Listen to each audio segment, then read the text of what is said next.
Dr. Moody wrote 720 Snapshot after earning his doctorate degree in strategic leadership. In 720 Snapshot, he outlines the acronym SHOES to describe the aspects that make up a leader. SHOES stands for socioeconomic status, history, opportunities or obstacles, depending on how you view them, experiences, and spiritual influences. Today, we're going to be taking a walk in Dr. Moody's shoes.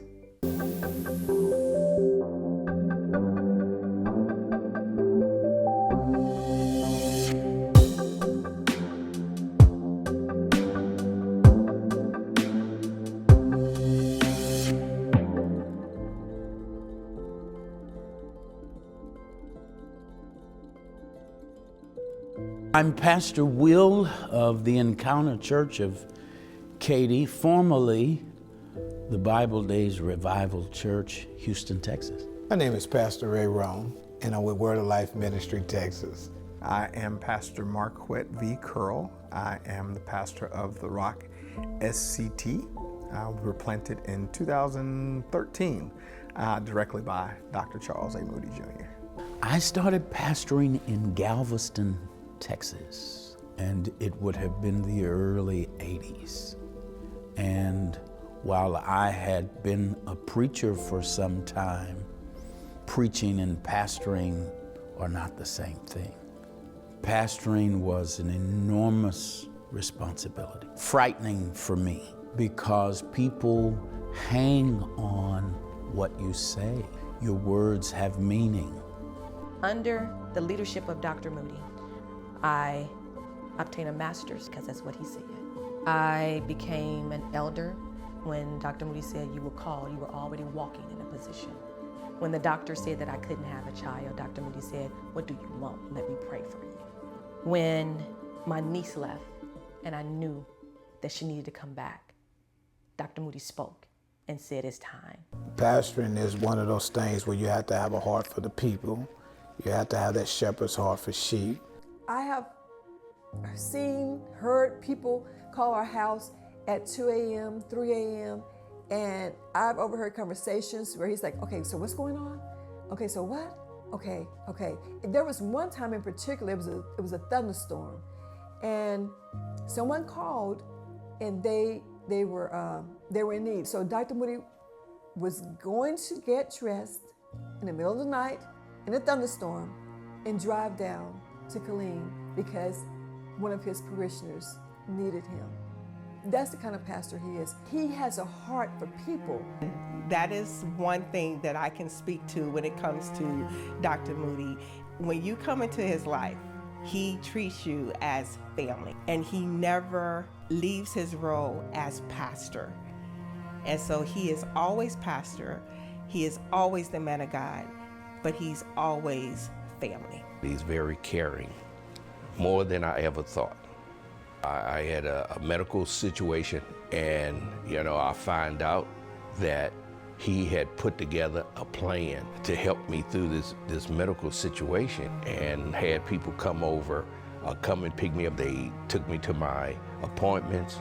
That really touched me, He is, he's our shepherd, so he's looking out for the sheep. If he has the ability to keep the wolves from the sheep, to protect them, make sure they're eating or whatever, that's how I saw that whole scenario. He would do whatever people need. It's always been a servant.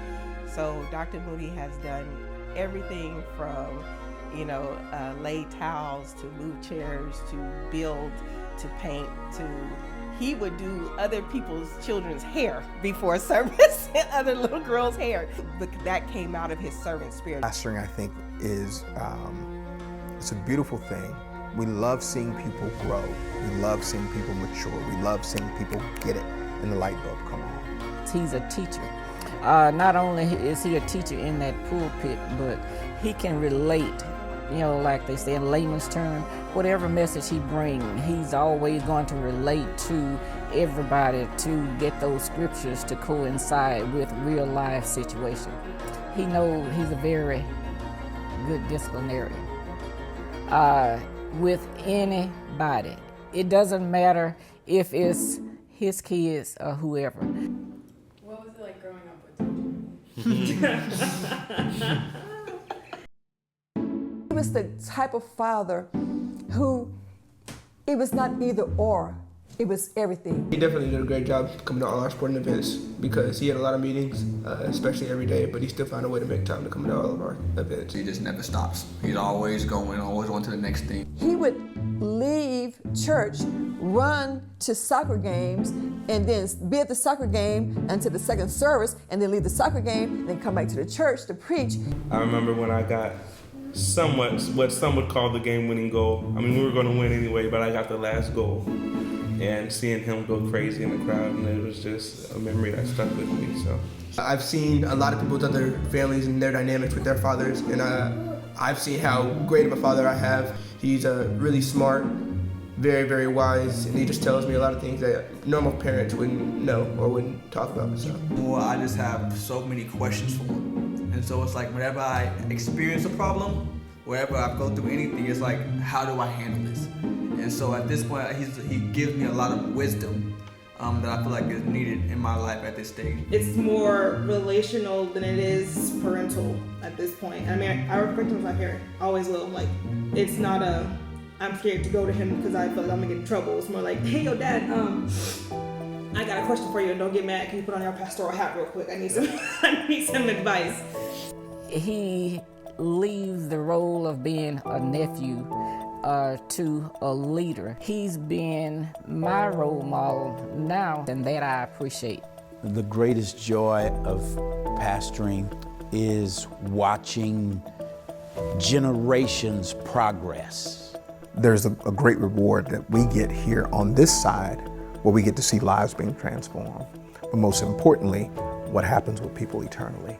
I need Dr. Moody. I need that man. You know, and you might say, other people might say, you know, you don't need no man. Well, I say the hell with that, because I need that man right there. Ever since I've been in this ministry, I've needed him, and I continue to need him. My family need him. Dale, my wife, don't want me without Dr. Moody. Don't want me without Dr. Moody. He saved my life. I remember when it came time for a holy convocation, I'd been elevated down Metro, and I was like, I had some work to do. One particular case that I was working on was a termination case, and it was a particularly difficult one because this guy was very difficult. He was very unstable. Now, I was telling Dr. Moody, I don't know if I'm gonna make it down the holy convocation, because he said, no, whatever it is you got to do, you need to be down there when we leave. I listened to him. Come to find out, I read that this guy killed himself. I called my boss and I said, hey, what happened with that? He said, man, he came down to this shop and he was looking for you. He's gonna blast you away. He said he waited till somebody came in and he went in with them. Where is he at? He said, he's on vacation, he's gone. He won't be back until next week. I don't take it lightly. Some people want to call him a friend, and he is friendly, true enough, but he's my pastor first. And I look at him like that because I need for him to be able to pray for me and hear from God and believe that God is speaking to him for me. He mentors me, and I'm proud to say that. He's a humble personality, and he would say, oh, come on, man, you know you mentor me. But because he has so much to share, so much to share.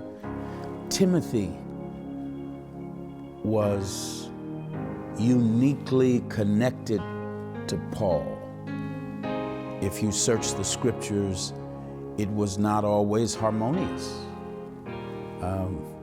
Paul had his understanding, and Timothy, while he drew much from Paul, he was suited to assume the mantle as Paul was exiting the freeway of ministry. Timothy was getting on, and so there was much passed to Timothy, and I think that is a good comparison between Apostle Carson and Pastor Mo.